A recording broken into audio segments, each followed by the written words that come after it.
and recovery of the economy is reflective of our country's strong resilience. India's economic growth in the current year is estimated to be 9.2%, highest among all large economies. I recognize we are in the midst of an Omicron wave with high incidence but milder symptoms. Further, the speed and coverage of our vaccination campaign has helped greatly. With an accelerated improvement of health infrastructure in the past 2 years, we are in a strong position to withstand challenges. I am confident that with Sabka Prayas, we will continue our journey with strong growth. Honorable Speaker, we are marking Azadi Ka Amrit Mahotsav and have entered into Amrit Kal, the 25-year-long lead-up to India at 100. Honorable Prime Minister, in his Independence Day address, had set out the vision for India at 100. By achieving certain goals during Amrit Kal, our government aims to attain this vision. They are complementing the macroeconomic level growth focus with a microeconomic level all-inclusive welfare focus, promoting digital economy and fintech, technology-enabled development, energy transition, and climate action, and relying on virtuous cycles starting from private investment with public capital investment, helping to crowd in private investment. Since 2014, our government's focus has been on empowerment of citizens, especially the poor and the marginalized. Measures have included programs that have provided housing, electricity, cooking gas, and access to water. We also have programs for ensuring financial inclusion and direct benefit transfers. We are committed to strengthening the abilities of the poor to tap all opportunities. Our government constantly strives to provide the necessary ecosystem for the middle classes, a vast and wide section which is populated across various middle-income brackets, to make use of the opportunities they so desire. This budget seeks to lay the foundation and give a blueprint to steer the economy over Amrit Kal of the next 25 years, from India at 75 to India at 100. It continues to build on the vision drawn in the budget of 21-22. Its fundamental tenets, which included transparency of financial statement and fiscal position, reflect the government's intent, strengths, and challenges. This continues to guide us.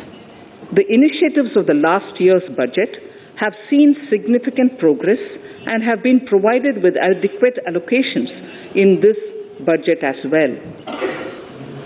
The strengthening of health infrastructure, speedy implementation of the vaccination program, and the nationwide resilient response to the current wave of the pandemic are evident for all.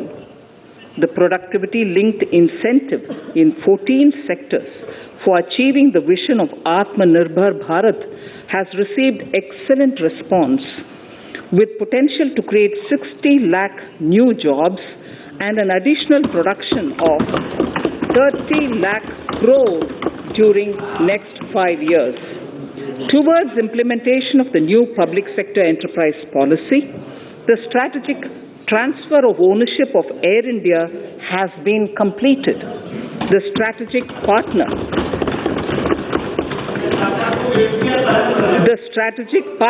for Neelanchal Ispat Nigam Limited has been selected. The public issue of the LIC is expected shortly. Others too are in the process for 2022-23.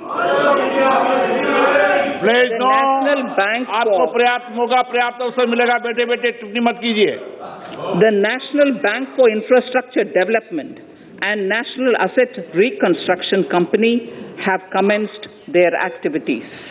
Honorable Speaker, sir, Budget 2021-22 had provided a sharp increase in provision for public investment or capital expenditure. Throughout the year, with the Honorable Prime Minister guiding the implementation, our economic recovery is continuing to benefit from the multiplier effect.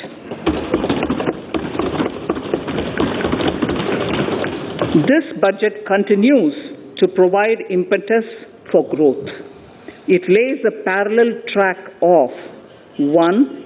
A blueprint for the Amrit Kal, which is futuristic and inclusive.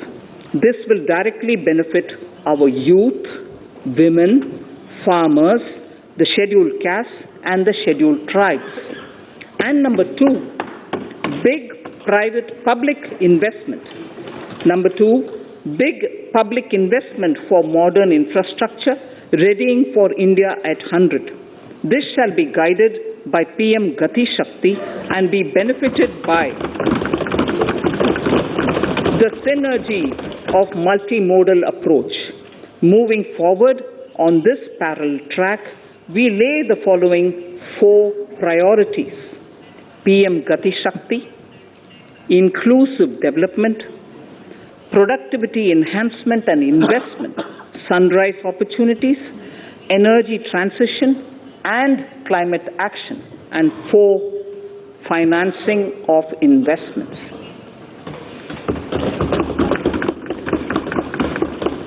PM Gati Shakti. PM Gati Shakti is a transformative approach for economic growth and sustainable development. The approach is driven by 7 engines, namely roads, railways, airports, ports, mass transport, waterways, and logistics infrastructure. All 7 engines will pull forward the economy in unison. These engines are supported by the complementary roles of energy transmission, IT communication, bulk water and sewerage, and social infrastructure. Finally, the approach is powered by clean energy and Sabka Prayas. The efforts of the central government, the state governments, and the private sector together, leading to a huge job and entrepreneurial opportunities for all, especially the youth. PM Gati Shakti Master Plan, National Master Plan. The scope of PM Gati Shakti National Master Plan will encompass the 7 engines for economic transformation, seamless multimodal connectivity, and logistics efficiency. It will also include the infrastructure development by the state governments as per Gati Shakti Master Plan. The focus will be on planning, financing, including through innovative ways, use of technology, and speedier implementation. The projects pertaining to these 7 engines in the national infrastructure pipeline will be aligned with PM Gati Shakti framework. The touchstone of the master plan will be world-class modern infrastructure and logistics synergy among different modes of movement, both of people and goods, and location of projects. This will help raise the productivity and accelerate economic growth and development. Road transport. PM Gati Shakti Master Plan for expressways will be formulated in 22-23 to facilitate faster movement of people and goods. The National Highways network will be expanded by 25,000 kilometers in 2022-23. 20,000 crores of rupees will be mobilized through innovative ways of financing to complement the public resources. The data exchange among all mode operators will be brought on unified logistics interface platform designed for application programming interface. This will provide for efficient movement of goods through different modes, reducing logistics cost and time, assisting just-in-time inventory management, and in eliminating tedious documentation. Most importantly, this will provide real-time information to all stakeholders and improve international competitiveness. Open source mobility stack for organizing seamless travel of passengers will also be facilitated. Contracts for implementation of multimodal logistic parks at 4 locations through PPP mode will be awarded in 22-23. Railways will develop new products and efficient logistics services for small farmers and small and medium enterprises, besides taking the lead in integration of postal and railways network to provide seamless solutions for movement of parcels. One station, one product concept will be popularized to help local businesses and supply chains. As a part of Atmanirbhar Bharat, 2,000 kilometers of network will be brought under Kavach, the indigenous world-class technology for safety and capacity augmentation in 2022-23. 400 new generation Vande Bharat trains will better energy efficiency and passenger riding experience will be developed and manufactured during the next 3 years. 100 PM Gati Shakti cargo terminals for multimodal logistics facilities will be developed during the next 3 years. Innovative ways of financing and faster implementation will be encouraged for building metro systems of appropriate type at scale. Multimodal connectivity between mass urban transport and railway stations will be facilitated on priority. Design of metro systems, including civil structures, will be reoriented and standardized for Indian conditions and needs. Parvat Mala. As a preferred ecologically sustainable alternative to conventional roads in difficult hilly areas, National Ropeways Development Program will be taken up on PPP mode. The aim is to improve connectivity and convenience for commuters, besides promoting tourism. This may also cover congested urban areas where conventional mass transit system is not feasible. Contracts for 8 such ropeway projects for a length of 60 kilometers will be awarded in 22-23.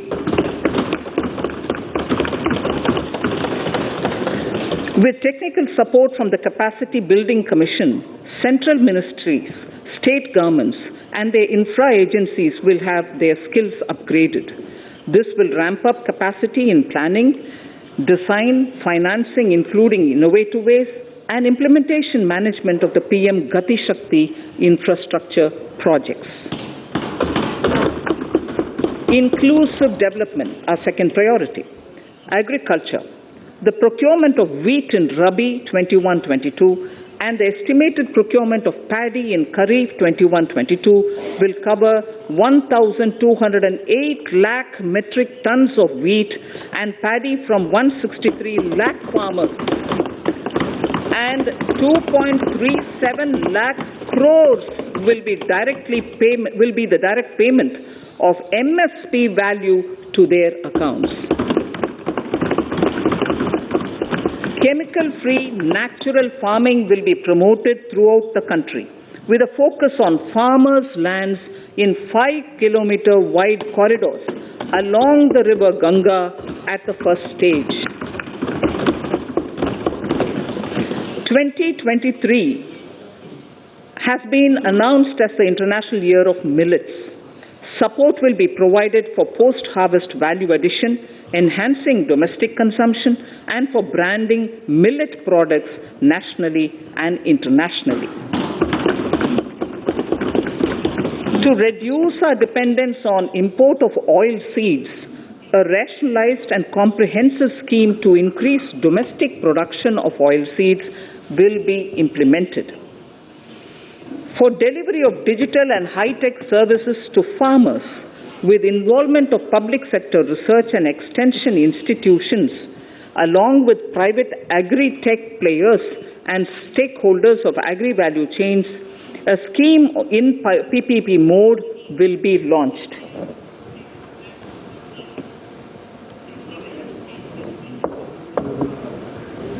Use of Kisan drones will be promoted for crop assessment, digitization of land records, spraying of insecticides and nutrients.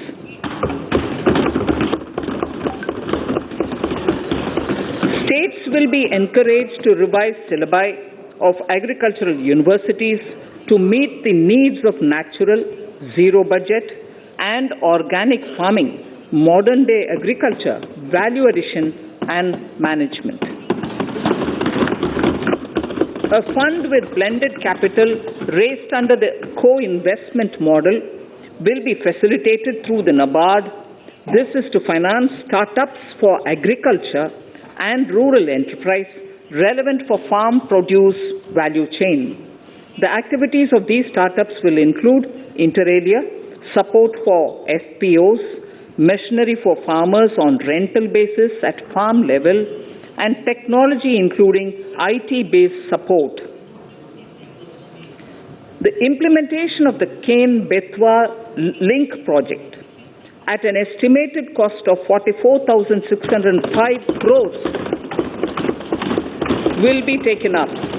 This is aimed at providing irrigation benefits to 9.0 lakh hectare of farmers' lands, drinking water supply to 62 lakh people, 103 megawatt of hydro, 27 megawatt of solar power, allocations of 4,300 crores of rupees in the RE 21-22 and 1,400 crores of rupees in 22-23 have been made for this project. Honorable Speaker, sir, draft DPRs for 5 river links, namely Daman-Ganga Pinjal, Par-Tapi Narmada, Godavari Krishna, Krishna Pennar, and Pennar Kaveri have been finalized. Once a consensus is reached among the beneficiary states, the Centre will provide support for their implementation. For farmers to adopt suitable varieties of fruits and vegetables and to use appropriate production and harvesting techniques, our government will provide a comprehensive package with participation of state governments. MSMEs, Udyam, eShram, NCS and ASEEM portals will be interlinked. Their scope will be widened. They will now perform as portals with live organic databases providing G2C, B2C and B2B services. These services will relate to credit facilitation, skilling and recruitment with an aim to further formalize the economy and enhance entrepreneurial opportunities for all. Emergency Credit Line Guarantee Scheme has provided the much needed additional credit to more than 130 lakh MSMEs. This has helped them mitigate the adverse impact of the pandemic. The hospitality and related services, especially those by micro and small enterprises, are yet to regain their pre-pandemic level of business. Considering these aspects, the ECLGS will be extended up to March 2023 and its guarantee cover will be expanded by 50,000 crores of rupees to total cover of 5 lakh crores.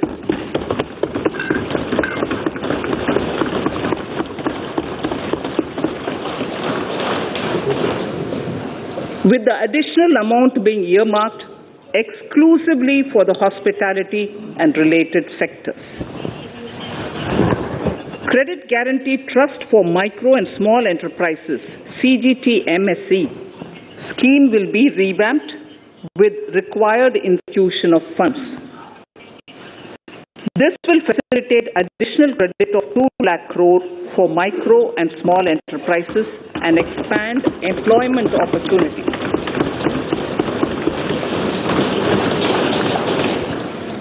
Raising and accelerating MSME performance, RAMP, program will outlay of 6,000 crore over 5 years will be rolled out.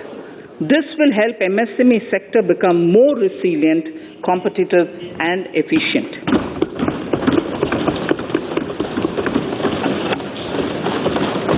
Skilling programs and partnership with the industry will be reoriented to promote continuous skilling avenues, sustainability, and employability.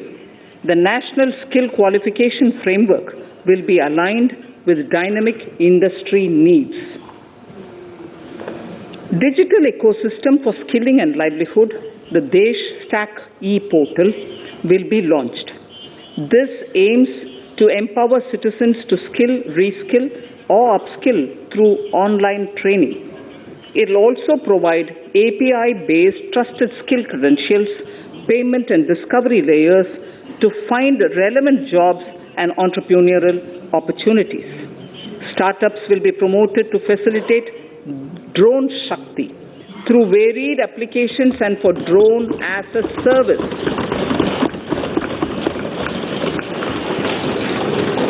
In select ITIs in all states, the required courses for skilling will be started. Due to the pandemic-induced closure of schools, our children, particularly in the rural areas and those from scheduled castes and scheduled tribes and other weaker sections, have lost almost 2 years of formal education. Mostly, these are children in government schools. We recognize the need to impart supplementary teaching and to build a resilient mechanism for education delivery. For this purpose, One Class, One TV channel program of PM E-Vidya will be expanded from 12 to 200 TV channels. This will enable all states to provide supplementary education in regional languages for classes 1 to 12.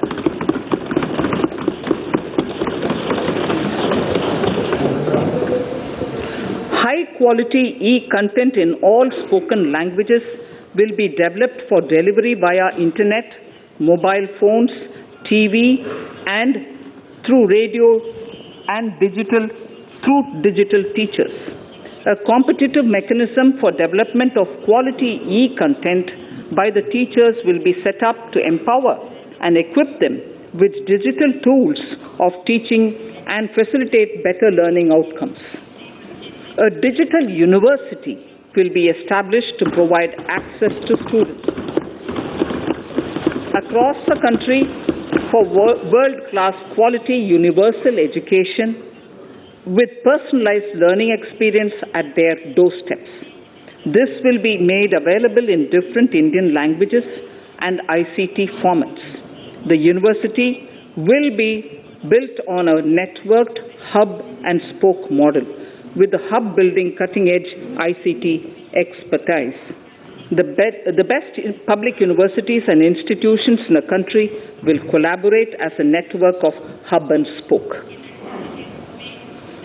An open platform for the national digital health ecosystem will be rolled out.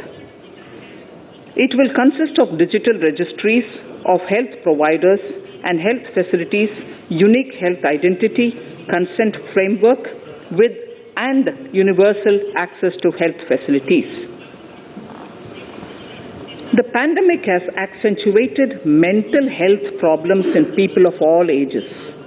To better the access to quality mental health counseling and care services, a national tele-mental health program will be launched.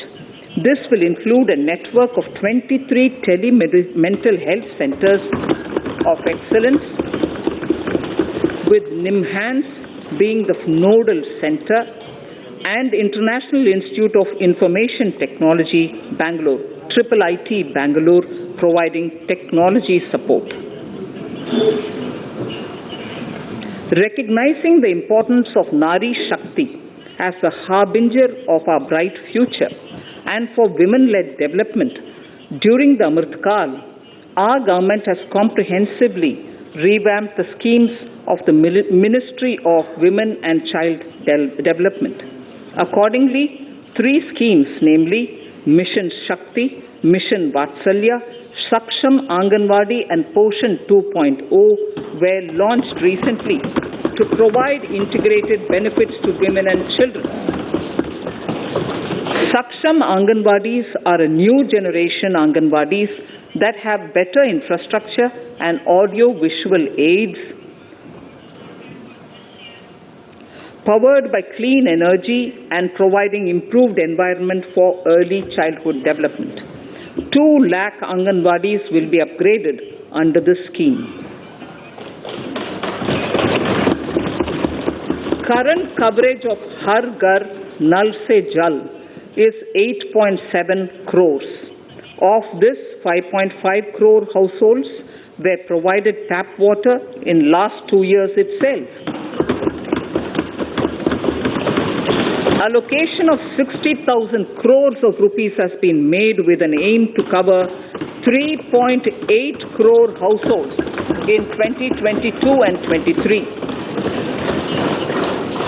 In 22-23, 80 lakh houses will be completed for the identified eligible beneficiaries of the PM Awas Yojana, both rural and urban.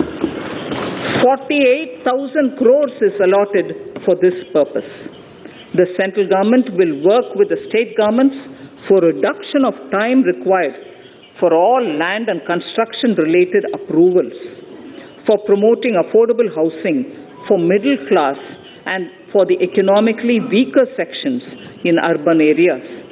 We shall also work with the financial sector, regulators, to expand access to capital along with reduction in cost of intermediaries. A new scheme, Prime Minister's Development Initiative for the Northeast, will be implemented through the Northeastern Council. It will fund infrastructure in the spirit of PM Gati Shakti and social development projects based on felt needs of the Northeast. This will enable livelihood activities for youth and women, filling the gaps in various sectors. It will not be a substitute for existing central or state schemes. While the central ministries may also post their candidate projects, priority will be given to those posted by the states. An initial allocation of 1,500 crores of rupees will be made, and the initial list of projects is given in Annexure 1 of my speech.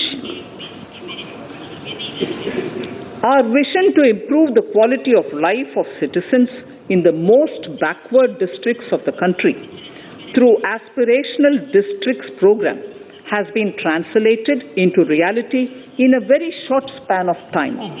95% of those 112 districts have made significant progress in key sectors such as health, nutrition, financial inclusion, and basic infrastructure. They have surpassed even some of the state average values.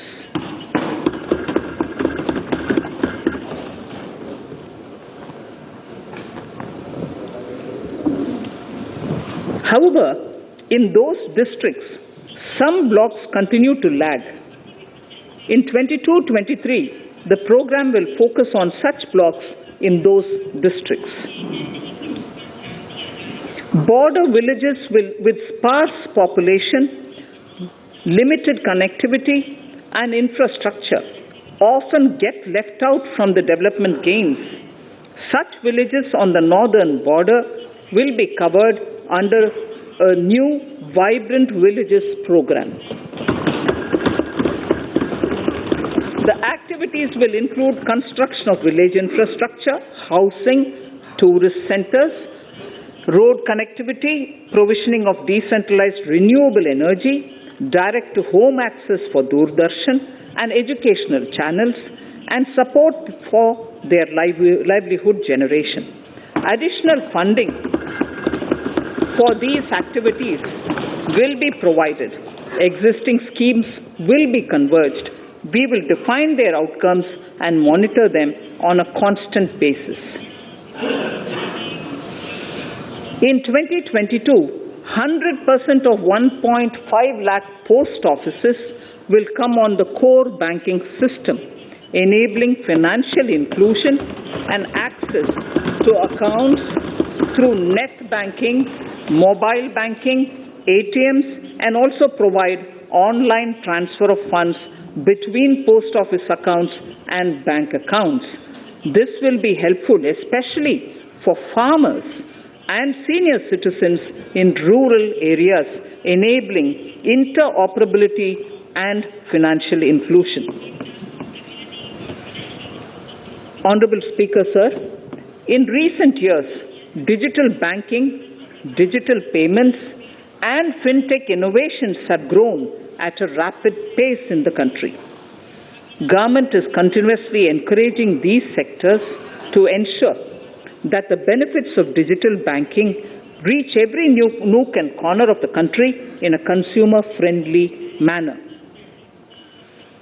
Taking forward this agenda and to mark 75 years of our independence, it is proposed to set up 75 digital banking units in 75 districts of the country by scheduled commercial banks. The financial support for digital payment ecosystem announced in the previous budget will continue in 22-23 as well. This will encourage further adoption of digital payments. There will also be a focus to promote use of payment platforms that are economical and user-friendly. Sir, I move to the next priority. In recent years, over 25,000 compliances were reduced and nearly 1,500 union laws were repealed. This is the result of our government's strong commitment for minimum government and maximum governance. 1,486 union laws were repealed. Our trust in the public and ease of doing business is what is highlighted here, sir. For the Amrit Kal, the next phase of ease of doing business 2.0 and ease of living will be launched. In our endeavor to improve productive efficiency of capital and human resources, we will follow the idea of trust-based governance. The new phase will be guided by an active involvement of the states, digitization of manual processes and interventions, integration of the central and state level systems through IT bridges, a single point access for all citizen-centric services, and standardization and removal of overlapping compliances. Crowdsourcing of suggestions and ground-level assessment of the impact with active involvement of citizens and businesses will be encouraged. A single window portal, Parivesh, for all green clearances was launched in 2018. It has been instrumental in reducing the time required for approvals significantly. The scope of this portal will be expanded to provide information to the applicants based on location of units. Information about specific approvals will be provided. It will enable application for all 4 approvals through a single form and tracking of the process through Centralized Processing Center Green, CPC Green. E-passports. The issuance of e-passports using embedded chip and futuristic technology will be rolled out in 22-23 to enhance the convenience for the citizens in their overseas travel. By the time of India at 100, nearly half our population is likely to be living in urban areas. To prepare for this, orderly urban development is of critical importance. This will help realize the country's economic potential, including livelihood opportunities for the demographic dividend. For this, on the one hand, we need to nurture the megacities and their hinterlands to become current centers of economic growth. On the other, we need to facilitate Tier 2 and Tier 3 cities to take on the mantle in the future. This would require us to reimagine our cities into centers of sustainable living with opportunities for all, including women and our youth. For this to happen, urban planning cannot continue with a business-as-usual approach. We plan to steer a paradigm change. A high-level committee of reputed urban planners, urban economists, and institutions will be formed to make recommendations on urban sector policies, capacity building, planning, implementation, and governance. For urban capacity building, support will be provided to the states. Modernization of building bylaws, town planning schemes, transit-oriented development will be implemented. This will facilitate reforms for people to live and work closer to the mass transit systems. The central government's financial support for mass transit projects and Amrit scheme will be leveraged for formulation of action plans and their implementation for facilitating the TOD and TPS by the states. For developing India-specific knowledge in urban planning and design, and to deliver certified training in these areas, up to 5 existing academic institutions in different regions will be designated as centers of excellence. These centers will be provided endowment fund of 250 crore each. In addition, the AICTE will take the lead to improve syllabi, quality and access of urban planning courses in other institutions. We will promote a shift to use of public transport in urban areas. This will be complemented by clean tech and governance solutions, special mobility zones with zero fossil fuel policy and EV vehicles. Battery swapping policy. Considering the constraint of space in urban areas, for setting up charging stations at scale, a battery swapping policy will be brought out and interoperability standards will be formulated.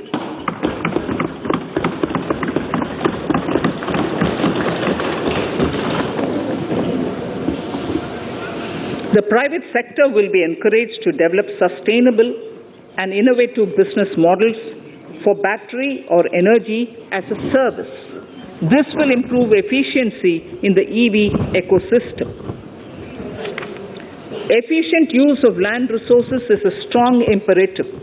States will be encouraged to adopt unique land parcel identification number to facilitate IT-based management of records. The facility for transliteration of land records across any of the Schedule 8 languages will also be rolled out. The adoption of linkage with National Generic Document Registration System, NGDRS, with the One Nation, One Registration software will be promoted as an option for uniform process of registration and anywhere registration of deeds and documents. Necessary amendments in the code IBC will be carried out to enhance the efficiency of the resolution process and facilitate cross-border insolvency resolution. Accelerated corporate exit. Several IT-based systems have been established for accelerated registration of new companies. Now the Center for Processing Accelerated Corporate Exit, CPACE, will process re-engineering, will be established to facilitate and speed up the voluntary winding up of these companies from the currently required 2 years to less than 6 months. Government procurement. Government rules have recently been modernized for the needs of Amritkal. The new rules have benefited from the inputs from various stakeholders. The modernized rules allow use of transparent quality criteria besides cost and evaluation of complex tenders.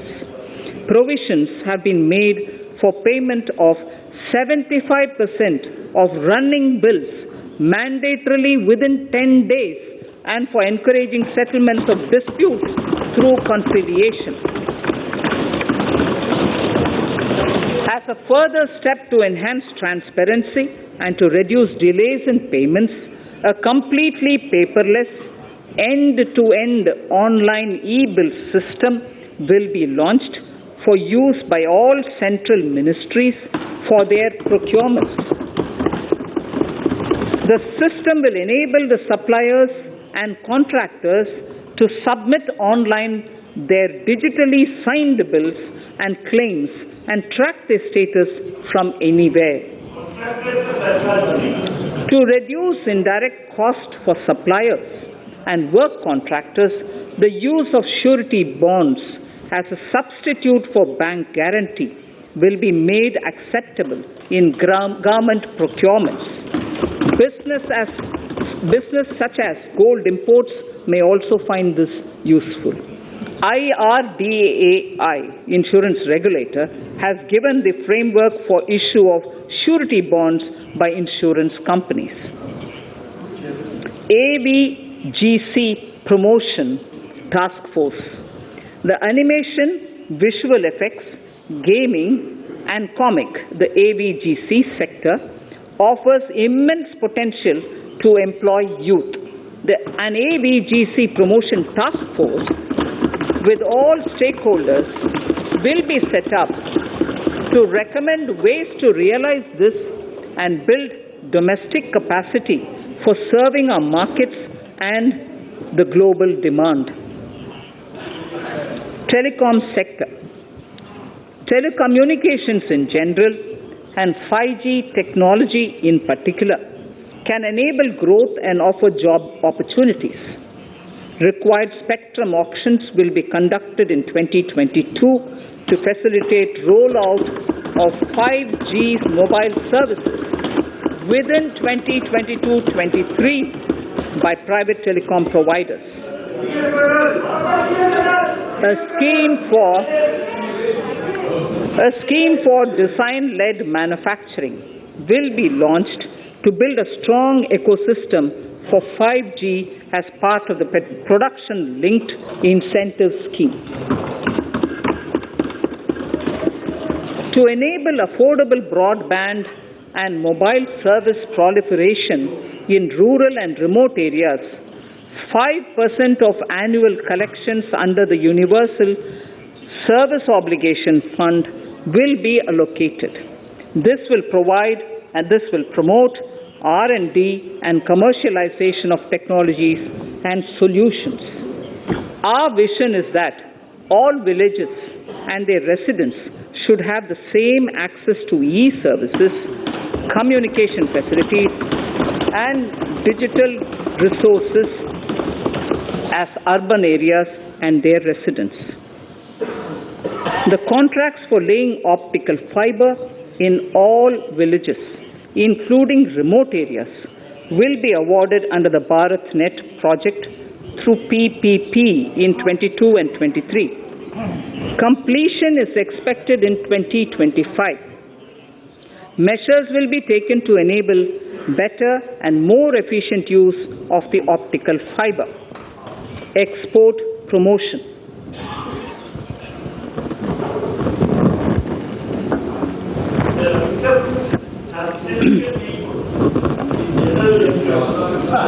The Special Economic Zones Act will be replaced with a new legislation that will enable the states to become partners in development of enterprise and service hubs. This will cover all large existing and new industrial enclaves to optimally utilize available infrastructure and enhance competitiveness of exports. Atmanirbharta in defense. Our government is committed to reducing imports and promoting Atmanirbharta in equipment for the armed forces. 68% of the capital procurement budget will be earmarked for domestic industry in 22-23, up from 58% in 21-22. Defense R&D will be opened up for industry, startups and academia, with 25% of defense R&D budget earmarked. Private industry will be encouraged to take up design and development of military platforms and equipment in collaboration with DRDO and other organizations through SPV model. An independent nodal umbrella body will be set up for meeting wide-ranging testing and certification requirements. Artificial intelligence, geospatial systems and drones, semiconductor and its ecosystem, space economy, genomics and pharmaceuticals, green energy and clean mobility systems have immense potential to assist sustainable development at scale and modernize the country. They provide employment opportunities for our youth and make Indian industry more efficient and competitive. Supportive policies, light touch regulations, facilitative actions to build domestic capacities and promotion of research and development will guide the government's approach. For R&D in the sunrise opportunities, in addition to efforts of collaboration among academia, industry and public institutions, government contribution will be provided. Energy transition and climate change. The risks of climate change are the strongest negative externalities that affect India and other countries. As Honorable Prime Minister said at the COP26 summit in Glasgow last November, and I quote, "What is needed today is mindful and deliberate utilization instead of mindless, destructive consumption," unquote. The low-carbon development strategy, as enunciated in the Panchamrit that he announced is an important reflection of our government's strong commitment towards sustainable development. The strategy opens up huge employment opportunities and will take the country on a sustainable development path. This budget proposes several near-term and long-term actions accordingly. Solar power. To facilitate domestic manufacturing for the ambitious goal of 280 gigawatts of installed solar capacity by 2030, an additional allocation of 19,500 crores for PLI, production-linked incentives, for manufacturing of high-efficiency modules with priority to fully integrate manufacturing units from polysilicon to solar PV modules will be made. Honorable Speaker, sir, the circular economy transition is expected to help in productivity enhancement as well as creating large opportunities for new businesses and jobs. The action plans for 10 sectors such as electronic waste, end-of-life vehicles, used oil waste, toxic and hazardous industrial waste are already ready. The focus will now be on addressing important cross-cutting issues of infrastructure, reverse logistics, technology upgradation, and integration with informal sector. This will be supported by active public policies covering regulations, extended producers' responsibilities, framework, and innovation facilities. 5 to 7% biomass pellets will be co-fired in thermal power plants, resulting in carbon dioxide savings of 38 MMT annually. This will also provide extra income to farmers and job opportunities to locals and help avoid stubble burning in agricultural fields. Saving energy is an important aspect of the energy management. Hence, energy efficiency and savings measures will be promoted. This will be done in large commercial buildings through the energy service company business model. It will facilitate capacity building and awareness for energy audits, performance contracts, and common measurement of and verification protocol.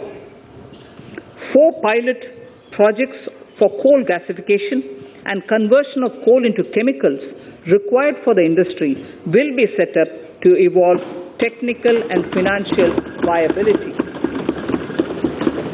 The policies and required legislative changes to promote agroforestry and private forestry will be brought in. In addition, financial support will be provided to farmers belonging to scheduled castes and scheduled tribes who want to take up agroforestry. Honourable Speaker, I now move to the 4th priority, financing of investments. Capital investment holds the key to speedy and sustainable economic revival and consolidation through its multiplier effect. Capital investment also helps in creating employment opportunities, induced enhanced demand for manufactured input from large industries and MSMEs, services from professionals, and help farmers through better agri-infrastructure. The economy has shown strong resilience to come out of the effects of the pandemic with high growth. However, we need to sustain that level to make up for the setback of 2020-2021. As outlined in para 5 earlier, the virtuous cycle of investment requires public investment to crowd in private investment. At this stage, private investments seem to require that support to rise to their potential and to the needs of the economy. Public investment must continue to take the lead and pump prime the private investment and demand in 2022-23. Considering the above imperative, the outlay for capital expenditure in the Union budget is once again being stepped up sharply by 35.4% from 5.54 lakh crore in the current year to 7.50 lakh crores in 22-23. This has increased to more than 2.2 times the expenditure of 2019-20. This outlay in 22-23 will be 2.9% of the GDP. Effective capital expenditure. With this investment taken together with the provision made for creation of capital assets through grants and aid to states, the effective capital expenditure of the central government is estimated at 10.68 lakh crores in 22-23, which will be about 4.1% of the GDP. Green bonds. As a part of the government's overall market borrowings in 22-23, sovereign green bonds will be issued for mobilizing resources for green infrastructure. The proceeds will be deployed in public sector projects which help in reducing the carbon intensity of the economy. GIFT IFSC. World-class foreign universities and institutions will be allowed in the GIFT city to offer courses in the financial management, fintech, science, technology, engineering, and mathematics, free from domestic regulations, except those by the IFSCA, to facilitate availability of high-end human resources for financial services and technology. An international arbitration center will be set up in the GIFT City for timely settlement of disputes under international jurisprudence. Services for global capital for sustainable and climate finance in the country will be facilitated in the GIFT City. Infrastructure status. Data centers and energy storage systems, including dense charging infrastructure and grid-scale battery systems, will be included in the harmonized list of infrastructure. This will facilitate credit availability for digital infrastructure and clean energy storage. Venture capital and private equity invested more than 5.5 lakh crores last year, facilitating one of the largest startup growth system. Scaling up this investment requires a holistic examination of regulatory and other frictions. An expert committee will be set up to examine and suggest appropriate measures. Government-backed funds, NIIF and SIDBI, Fund of Funds, have provided scale capital, creating a multiplier effect. For encouraging important sunrise sectors such as climate action, deep tech, digital economy, pharma, and agri-tech, the government will promote these thematic funds for blended finance, with the government share being limited to 20% and the funds being managed by private fund managers. For financing the infrastructure needs, the stepping up of public investment will need to be complemented by private capital at a significant scale. Measures will be taken to enhance financial viability of projects, including PPP, with technical and knowledge assistance from multilateral agencies. Enhancing financial viability shall also be obtained by adopting global best practices, innovative ways of financing, and balanced risk allocation. Digital rupee.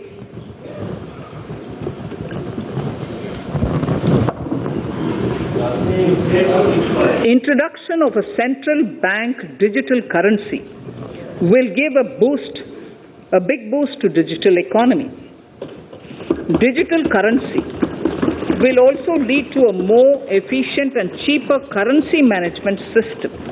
It is therefore proposed to introduce digital rupee using blockchain and other technologies to be issued by the Reserve Bank of India starting 2022 and 23. Financial assistance to states for capital investment. Reflecting the true spirit of cooperative federalism, the central government is committed to bolstering the hands of the states in enhancing their capital investment towards creating productive assets and generating remunerative employment. The scheme for financial assistance to states for capital investment has been extremely well received by the states. In deference to the requests received during my meeting with the chief ministers and state finance ministers, the outlay for this scheme is being enhanced from 10,000 crores in the budget estimates to 15,000 crores in the revised estimates for the current year.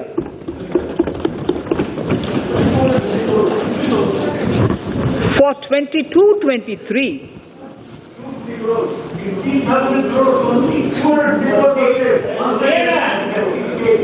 I'll repeat that sentence for the benefit of many of our honorable members. In deference to the requests received during my meeting with chief ministers and state finance ministers, the outlay for this scheme is being enhanced from 10,000 crores in the BE to 15,000 crores, 15,000 crores in the RE of the current year. For 22-23, the allocation is 1 lakh crores to assist the states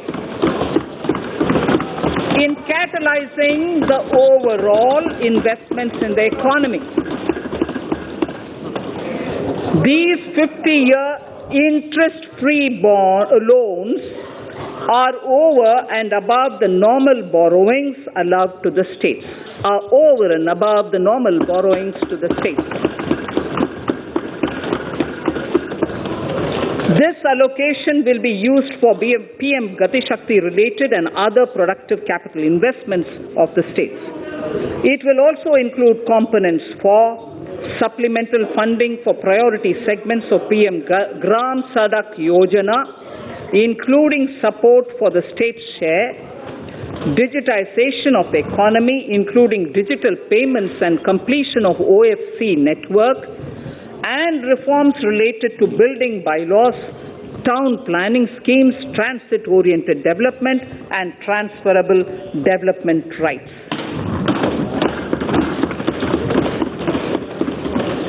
In 22-23, in accordance with the recommendations of the 15th Finance Commission, the states will be allowed a fiscal deficit of 4% of the GSDP, of which 0.5% will be tied to power sector reforms, for which the conditions have already been communicated in 21-22. Fiscal management. As against a total expenditure of 34.83 lakh crores of rupees projected in the BE 21-22, the revised estimate is 37.70 lakh crores. The revised estimate of capital expenditure is 6.3 lakh crores of rupees. This includes an amount of 51,971 crores towards settlement of outstanding guaranteed liabilities of Air India and its other sundry commitments. Coming to the budget estimates, Honorable Speaker, sir, the total expenditure in 22-23 is estimated at 39.45 lakh crores, while the total receipts other than borrowings are estimated at 22.84 lakh crores of rupees.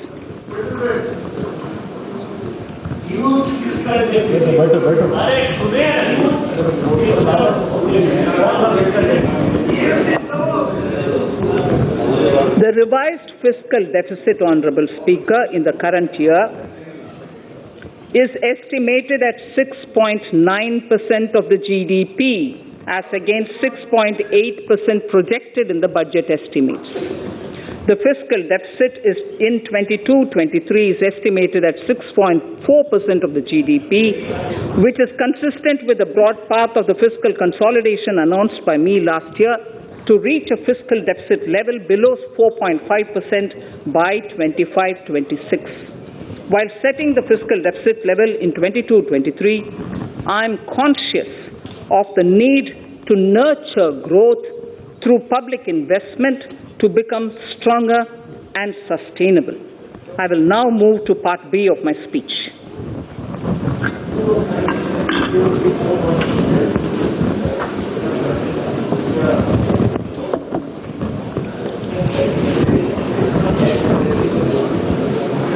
Direct tax. Honorable Speaker, sir, I take this opportunity to thank all the taxpayers of our country who have contributed immensely and strengthened the hands of the government in helping their fellow citizens in this hour of need. So I have brought in a little verse from the Mahabharata. I won't spend more time reading because I would like the speech to get enough time. However, the substance of it is the king must make arrangements for Yoga Kshema, which is the welfare of the populace, by way of abandoning any laxity and by governing the state in line with Dharma, along with collecting taxes which are in consonance with Dharma. This is Mahabharata Shanti Parva Adhyaya, Shloka 11 from 72. Drawing wisdom from our ancient texts, we continue on the path to progress. The proposals in this budget, while continuing with our declared policy of stable and predictable tax regime, intend to bring more reforms that will take ahead our vision to establish a trustworthy tax regime. This will further simplify the tax system, promote voluntary compliance by taxpayers, and reduce litigation. Introducing new updated return. India is growing at an accelerated pace, and people are undertaking multiple financial transactions. The Income Tax Department has established a robust framework of reporting of taxpayers' transactions. In this context, some taxpayers may realize that they have committed omissions or mistakes in correctly estimating their income for tax payment. To provide an opportunity to correct such errors, I am proposing a new provision permitting taxpayers to file an updated return on payment of additional tax. This updated return can be filed within 2 years from the end of the relevant assessment year.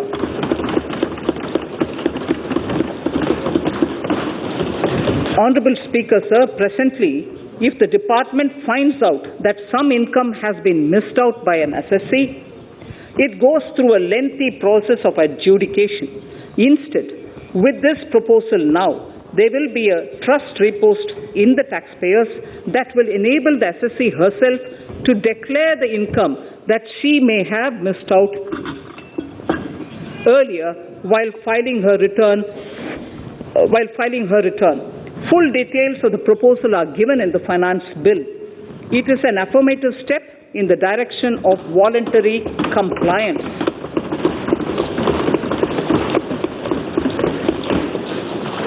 Reduced alternative minimum tax rate and surcharge for cooperatives.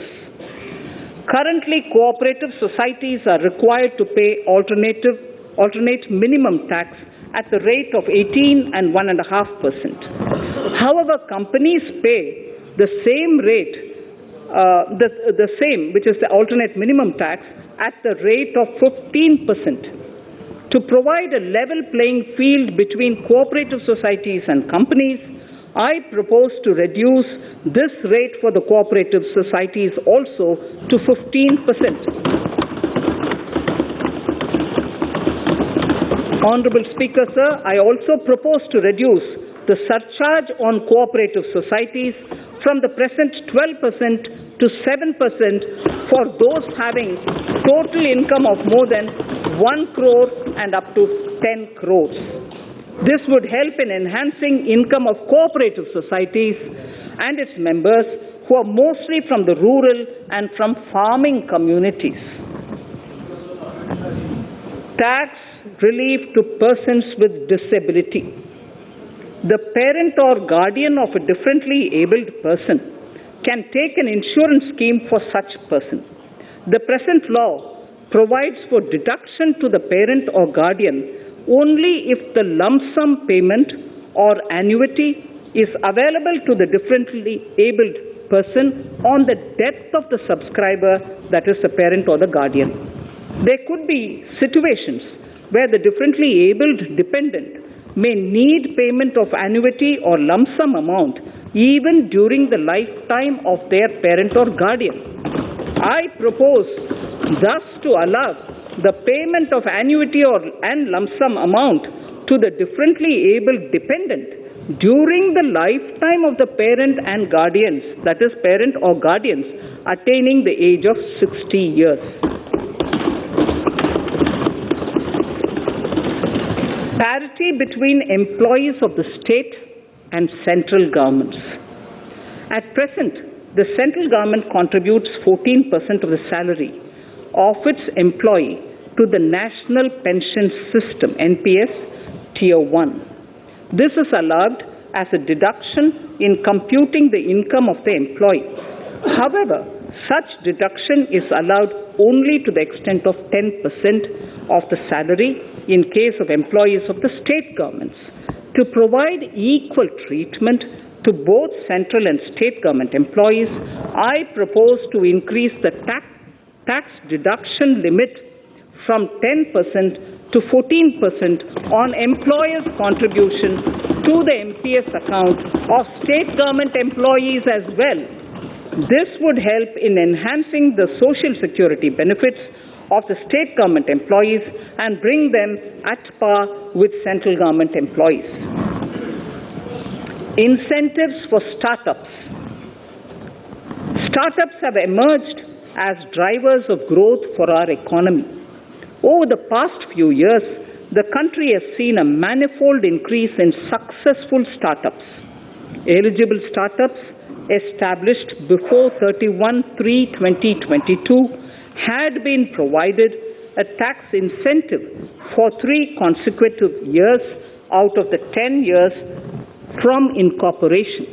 In view of the COVID pandemic, I propose to extend the period of incorporation of the eligible startup by 1 more year, that is, up to 31/3/2023, for providing such tax incentives.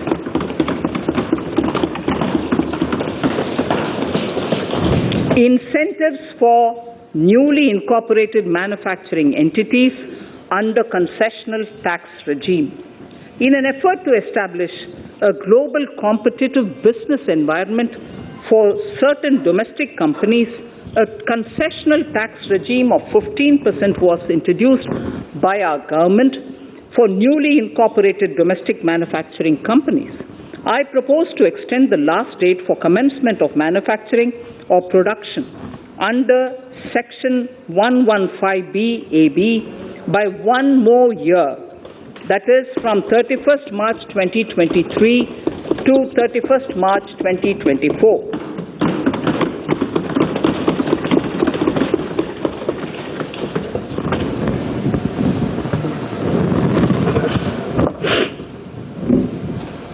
Scheme for taxation of virtual digital assets.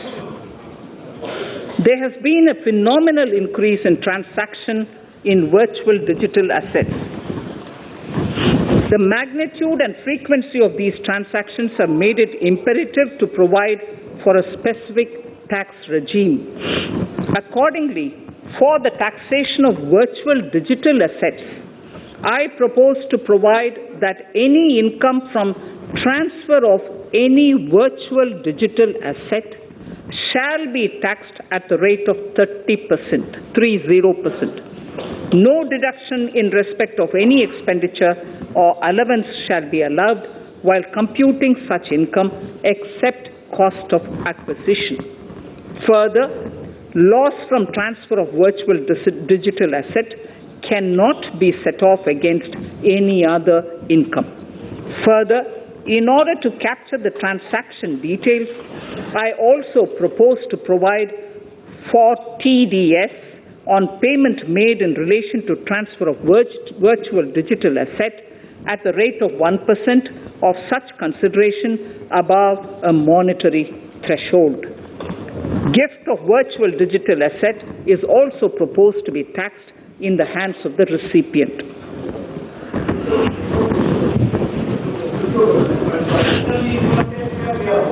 Litigation management to avoid repetitive appeals by the department.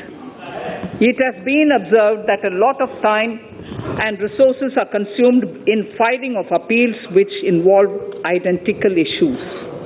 Taking forward our policy of sound litigation management, I propose to provide that if a question of law in the case of an assessee is identical to a question of law which is pending in the appeal before a jurisdictional high court or Supreme Court, in any case, the filing of further appeal in the case of this assessee by the department shall be deferred till such a question of law is decided by the jurisdictional high court or the Supreme Court. This will greatly help in reducing the repeated litigation between taxpayer and the department. Taking forward our efforts to further promote the IFSC, I hereby propose to provide that income of a non-resident from offshore derivative instruments or over-the-counter derivatives issued by an offshore banking unit, income from royalty and interest on account of lease of ship and income received from portfolio management services in IFSC shall be exempt from tax subject to specified conditions. Rationalization of surcharge.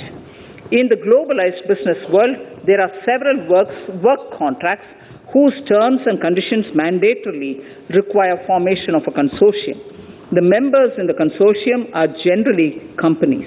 In such cases, the income of these AOPs has to suffer a graded surcharge up to 37%, which is a lot more than surcharge on the individual companies. Accordingly, I propose to cap the surcharge of these AOPs at 15%.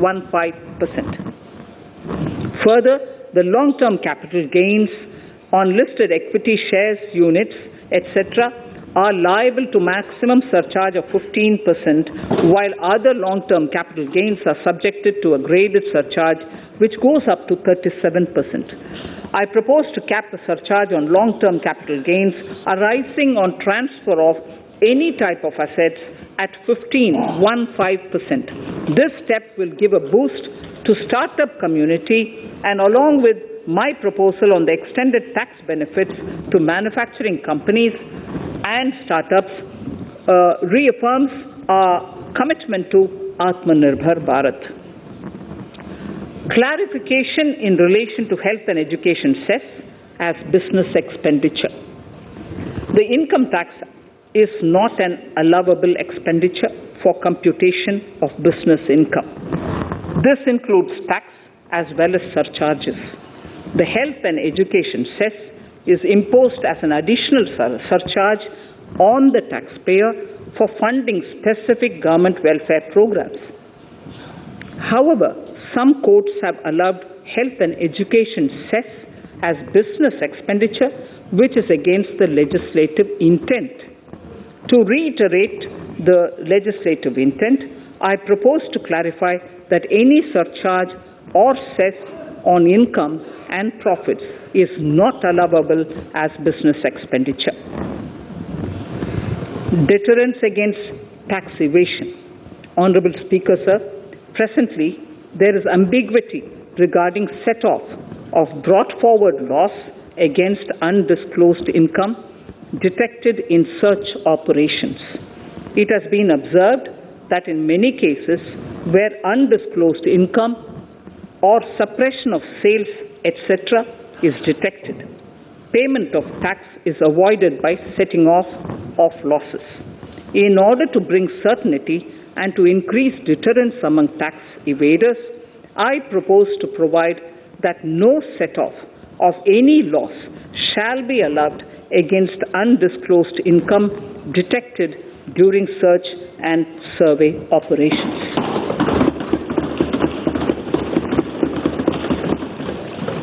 It has been noticed that as a business promotion strategy, there is a tendency on businesses to pass on benefits to their agents. Such benefits are taxable in the hands of the agents. In order to track such transactions, I propose to provide for tax deduction by the person giving benefits if the aggregate value of such benefits exceeds 20,000 rupees during the financial year. A few other changes are being made, the details of which are there in the finance bill. Indirect taxes. So remarkable progress in GST. GST has been a landmark reform of independent India, showcasing the spirit of cooperative federalism. While aspirations were high, there were huge challenges too. These challenges were overcome deftly and painstakingly under the guidance and the oversight of the GST Council. We can now take pride in a fully IT-driven and progressive GST regime that has fulfilled the cherished dream of India as one market, one tax. There are still some challenges remaining, and we aspire to meet them in the coming year. The right balance between facilitation and enforcement has engendered significantly better compliance, and enforcement has engendered better compliance. GST revenues are buoyant despite the pandemic. I would bring in something which I've got to know this morning, not part of my speech, but worth putting in here for the knowledge of the Honourable House. I would like to bring to the notice of this House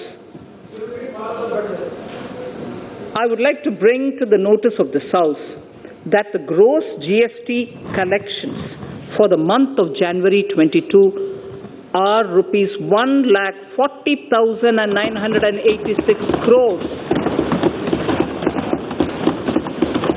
which is the highest since the inception of GST. This has been possible due to rapid economic growth recovery post-COVID.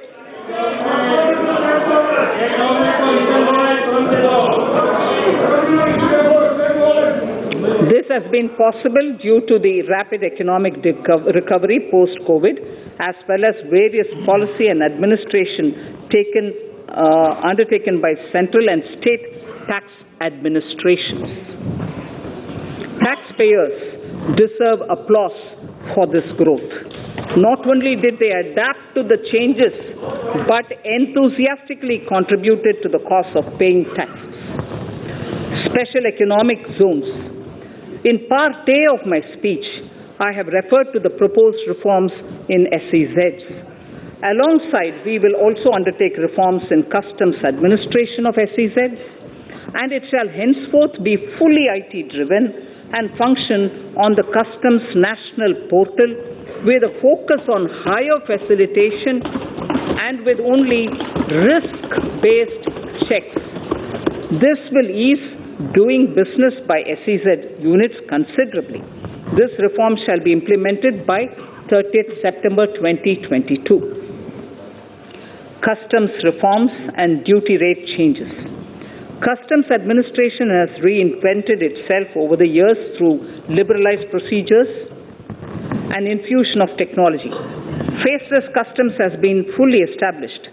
During COVID-19 pandemic, customs formation have done exceptional frontline work against all odds, displaying agility and purpose. Customs reforms have played a very vital role in domestic capacity creation, providing level playing field to our MSMEs, easing the raw material supply side constraints, enhancing ease of doing business, and being an enabler to other policy initiatives such as PLI and phased manufacturing plans. My proposal on customs side are aligned to these objectives. Project imports and capital goods. National Capital Goods Policy 2016 aims at doubling the production of capital goods by 2025. This would create an employment opportunities and result in increased economic activity. However, several duty exemptions, even extending to over 3 decades, in some cases have been granted to capital goods for various sectors like power, fertilizer, textiles, leather footwear, food processing, and fertilizers. These exemptions have hindered the growth of the domestic capital goods sector. Similarly, project import duty concessions have also deprived the local producers of a level playing field in areas like coal mining projects, power generation, transmission or distribution projects, railway and metro projects. Our experience suggests that reasonable tariffs are conducive to the growth of domestic industry and make in India without significantly impacting the cost of essential imports. Accordingly, Honourable Speaker, Sir, it is proposed to phase out the concessional rates in capital goods and project imports gradually and apply a moderate tariff of 7.5%. Certain exemptions for advanced machineries that are not manufactured within the country shall continue. A few exemptions are being introduced on inputs like specialized castings, ball screw, and linear motion guide to encourage domestic manufacturing of capital goods. In the last 2 budgets, we have rationalized several customs exemptions. We have once again carried out an extensive consultation, including by crowdsourcing, As a result of these consultations, more than 350 exemption entries are proposed to be gradually phased out. These include exemptions on certain agricultural produce,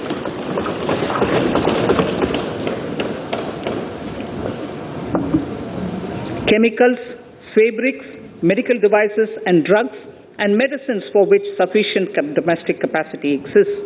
Further, as a simplification measure, several concessional rates are being incorporated in the customs tariff schedule itself instead of prescribing them through various notifications. This comprehensive review will simplify the customs rate and tariff structure, particularly for sectors like chemicals, textiles, and metals, and minimize disputes. Removal of exemption on items which are or can be manufactured in India, and providing concessional duties on raw material that go into manufacturing of intermediate products will go many a step forward in achieving our objective of Make in India and Atmanirbhar Bharat. I shall now take up specific sector-specific proposals. Electronics. Electronic manufacturing has been growing rapidly. Customs duty rates are being calibrated to provide a graded rate structure to facilitate domestic manufacturing of wearable devices, hearable devices, and electronic smart meters. Duty concessions are being given to parts of transformer of mobile phone chargers and camera lens of mobile camera module and certain other such items. This will enable domestic manufacturing of high-growth electronic items. Gems and jewelry. To give a boost to the gems and jewelry sector, customs duty on cut and polished diamonds and gemstones is being reduced to 5%. Simply sawn diamond would attract nil customs duty. To facilitate export of jewelry through e-commerce, a simplified regulatory framework shall be implemented by June this year. To disincentivize import of undervalued imitation jewelry, the customs duty on imitation jewelry is being prescribed in a manner that a duty of at least 400 rupees per kg is paid on its import. Chemicals. Customs duty on certain critical chemicals, namely methanol, acetic acid, and heavy feedstocks for petroleum refining, are being reduced, while duty is being raised on sodium cyanide, for which adequate capacity in the domestic arena exists. These changes will help in enhancing domestic value addition. MSMEs. Duty on umbrellas is being raised to 20%. Exemption to parts of umbrellas is being withdrawn. Exemption is also being rationalized on implements and tools for agricultural sector which are manufactured in India. Customs duty exemption given to steel scrap last year is being extended for another year to provide relief to MSME secondary steel producers. Certain anti-dumping and CVD on stainless steel and coated steel flat products, bars of alloy steel and high-speed steel are being revoked in larger public interest considering prevailing high prices of metals.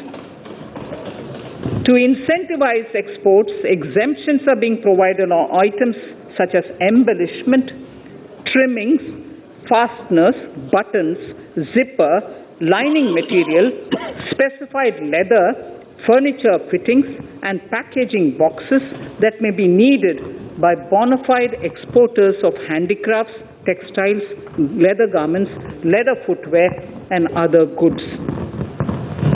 Honorable Speaker, sir, duty is being reduced on certain inputs required for shrimp aquaculture so as to promote its exports. Tariff measure to encourage blending of fuel. Blending of fuel is a priority for this government.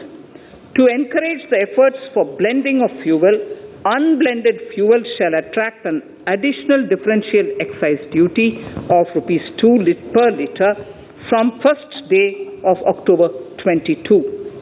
A few other changes are being made in duty rates customs, tariff and customs law, the details of which are there in the finance bill. Mr. Speaker, sir, with these words, I commend the budget to this august House. Thank you. Item number 2, Srimati Nirmala Sitharaman ji.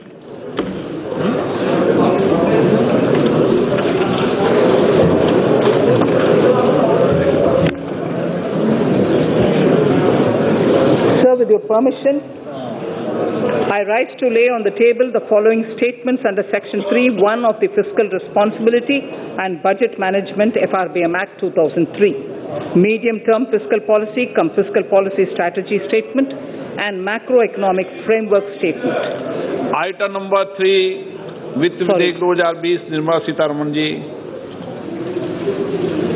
Sir, item number 3, Finance Bill. Sir, with your permission, I rise to move for leave to introduce the Finance Bill 2022. प्रश्न ये कि वित्त विधेयक को पुनर्स्थापित करने की अनुमति प्रदान की जाए। जो सदस्य इसके पक्ष में हाँ कहें, जो सदस्य विरोध में ना कहें। मेरे विचार में निर्णय हाँ वालों के पक्ष में, हाँ वालों के पक्ष में। माननीय मंत्री जी, वित्त विधेयक को पुनर्स्थापित करें। Sir, I introduce the bill. सभा की कार्रवाई कल बुधवार दिनांक 2 फरवरी 2022 को 4:30 बजे तक के लिए स्थगित की जाती है।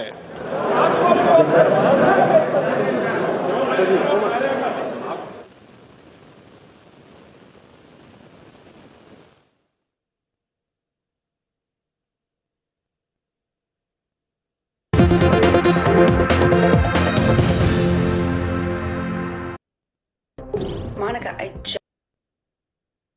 just sent you the email with the client I'm looking at notes. the doc now, but I think it's an older version. Can you send an updated? Monica, check your messages when you can. There's something important in there.